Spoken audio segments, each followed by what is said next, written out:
Hey there viewers, and we are on day 27 of the website design challenge. This is for a startup who will help you find local produce.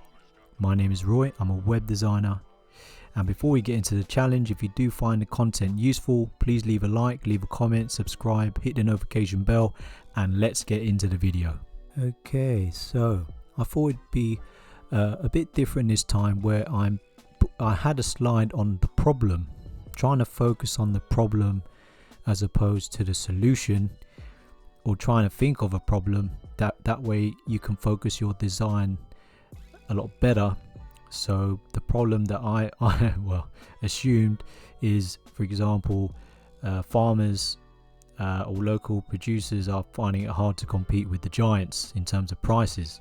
So is there a better way that they can communicate or connect with the local community? So because I defined a problem that way, I was able to focus in terms of local produce. There could be a lot of different types of products that can be produced locally, but I thought, let's focus on food, let's focus on vegetables. I put in other popular search terms. This is down to the startup. It would be nice, rather than just having a search, they will just show the most popular items. So straight away I was thinking coffee, vegetables, and of course meat. I thought, yeah, let's not just let the user search, but let there be an option of letting them search as well. So I just thought, why don't I just put that below the heading, and then what I'd do is have an option which is locate me. So this will just find where you are, and then straight away all the data will adjust to your location. I thought that could be quite nice. It would change, and then here I'm just playing around with the icons. We're actually going to just power through this one. There's not too many things that you probably have to learn in terms of how to make it, because it's all quite straightforward. So the main thing is I'm using auto layout a lot now, because it's just so much easier to create like things like nav items, buttons. And even here, I already pictured in my head, I'm going to put in some images, like 5 images of vegetables or fruit right at the bottom. So it's like you encourage you to scroll down, possibly, and then it just lets, with auto layout you can just nicely space it out, which is really nice, and you can put the padding between each item.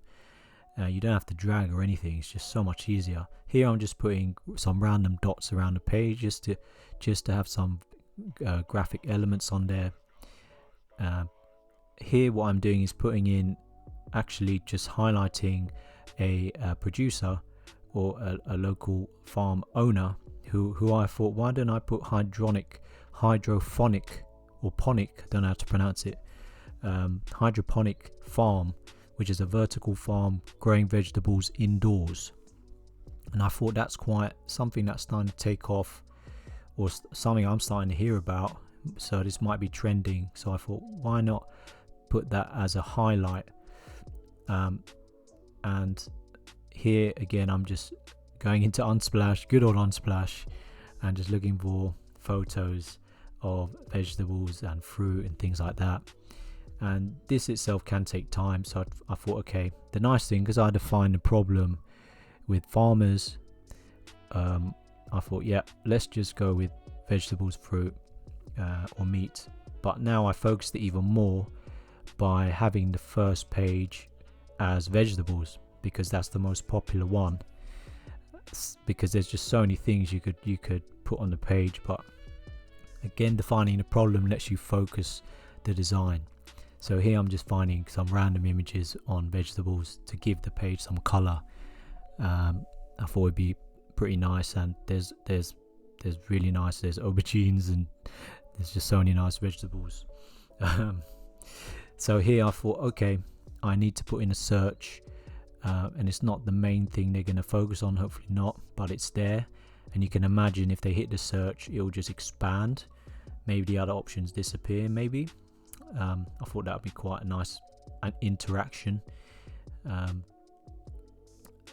And what I'm doing, there's an example of a hydroponic farm, which is vertical. Keep pronouncing it wrong. Hydroponic or hydroponic. I think it's without the H. And before, hopefully my daughter don't come in, she's going to interrupt me. But anyway, so here I'm just spacing out all the elements, and now we're going. Yes, this is where I'm slowing it down into real time.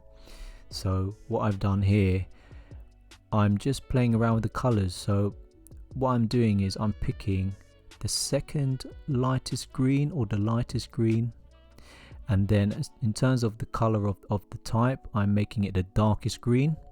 So it's not your typical light color background and then dark gray text. I'm using the same color but the darkest version and then the lightest version for the background, because I thought that's quite nice rather than just go with the usual gray text.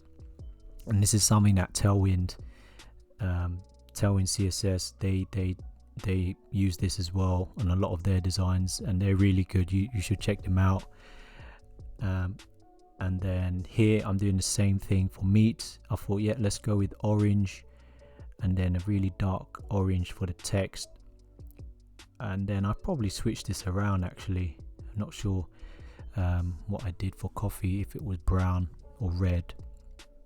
Actually, yeah, I think I do go with the lightest orange for coffee and then a dark orange for the text. It's very, very minor, tiny details, but I think it does make a big difference. And some people may notice it, some may not, but for contrast I think it's pretty good, and it's not too harsh on the eyes. It just feels a bit more natural when it's using the same colors. So again, you just have to be careful of contrast, and I'm pretty confident contrast is good because I'm going with the lightest red, or maybe the second, and then the darkest red for the text. So anyway, that's just a little tip in terms of doing these tags and how you can give them color.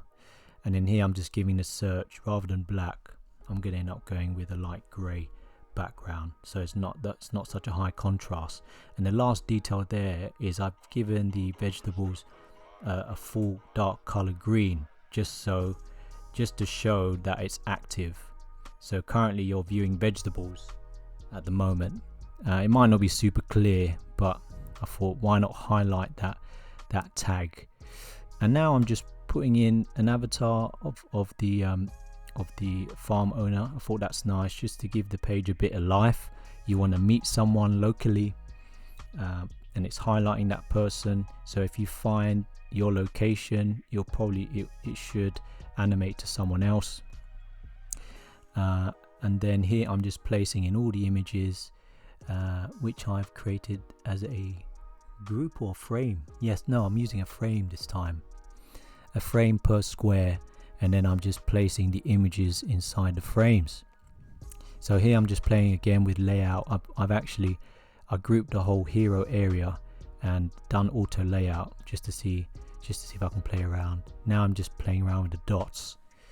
So we're probably coming to the end of this video very soon, but I think one thing to bear in mind when you are doing these design challenges, yes, it's good to practice and the design side, and everyone has their own focus on what they want to improve: typography, color, grid. I think for me, I'd love to focus more on the problem, and then design it from there, rather than the solution. And it just helps with focus, and that's been quite a bit of feedback on these designs, is what is the problem you're trying to solve, and then hopefully that will make the design just more focused. But of course you have to know the target audience as well. But doing all of that within an hour is a lot of it's quite a lot, but at least getting the problem down is a good way forward. And target audience, I'm just thinking who's going to go online and who's going to search for local produce. the age groups and everything else. Anyway, I just kept it simple and clean. And then here again, I'm just playing with layout. So we are at the end of the challenge. So if you do find the content useful, please leave a like, leave a comment, subscribe, hit the notification bell. We're nearly at the end, 2 more days to go. Any more feedback on what you'd like to see on the channel, what type of content, let me know, and I'll see you in the next challenge. Okay, bye.